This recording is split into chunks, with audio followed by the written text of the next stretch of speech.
100 సంవత్సరాల చరిత్ర, cartoon networks, lord of the rings TV rights, Harry Potter universe, DC universe చూస్తున్న వాళ్ళు చాలామంది ఫ్యాన్స్ ఉండే ఉంటారు.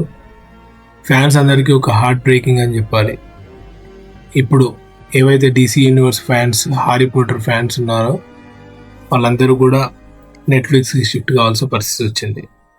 అసలు మ్యాటర్ ఏంటంటే నెట్ఫ్లిక్స్ వార్నర్ బ్రదర్స్ కంపెనీని కొనడం అనేది దాదాపు కన్ఫర్మ్ అయిపోయింది $82.7 బిలియన్. అయితే ఇది ఇండియన్ మార్కెట్లో నెట్ఫ్లిక్స్ అంత స్ట్రాంగ్గా ఉండకపోవడం వల్ల ఈ అక్విజిషన్ అనేది నెట్ఫ్లిక్స్కి చాలా బూస్ట్ ఇచ్చే అంశం అని చెప్పాలి.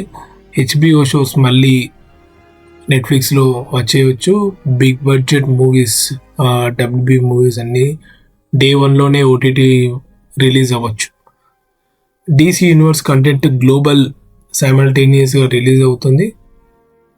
యానిమీ, కిడ్ కంటెంట్ కూడా నెట్ఫ్లిక్స్ లైబ్రరీలో ఉండబోతుంది. ఇండియన్ ఆడియన్స్కి ఇది ఒక OTT ఎక్స్ప్లోజన్ లాంటిదని చెప్పాలి. దీనిపైన US అండ్ హాలీవుడ్ రియాక్షన్ ఎలా ఉందంటే, హాలీవుడ్లో ఇప్పుడే టెన్షన్ వాతావరణం ఉంది. అమెజాన్ ఇప్పటికే MGM తీసుకుంది, డిస్నీ ఇంకా స్ట్రగుల్ అవుతూ ఉంది, యాపిల్ భారీగా ఇన్వెస్ట్ చేస్తుంది. ఇప్పుడు నెట్ఫ్లిక్స్ వార్నర్ బ్రదర్స్ని తీసుకుంటే ఇది చరిత్రలో పెద్ద డీల్ అవుతుంది అని ముందే ఊహించారు రైటర్స్ కానీ, డైరెక్టర్స్, థియేటర్స్ అందరికీ ఒక భయం ఉంది, హాలీవుడ్ ఫ్యూచర్ నెట్ఫ్లిక్స్ చేతుల్లోకి వెళ్తుందా అని.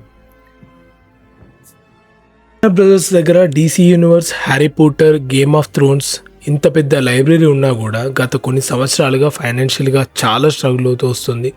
థియేటర్స్లో రికవరీ లేదు. HBO Max రీబ్రాండ్ ప్రాపర్గా వర్క్ అవ్వలేదు. ప్రాజెక్ట్స్ అన్నీ ఫ్లాప్ అవుతున్నాయి, డెబ్ట్స్ అన్నీ పెరుగుతున్నాయి. మరోవైపు నెట్ఫ్లిక్స్ ప్రపంచంలోనే నెంబర్ 1 OTT అయినా కూడా ఇప్పుడు చాలా కాంపిటీషన్ పెరిగింది. Disney plus, Amazon, Apple TV ఈ కాంటెంట్ వార్ అనేది పరాకాష్ఠకు వచ్చింది. ఇలాంటి టైంలో నెట్ఫ్లిక్స్ ఒక మాన్స్టర్ లెవెల్ లైబ్రరీ కోసం చూస్తుంది. అదే వార్నర్స్ బ్రోస్ దగ్గర ఉంది.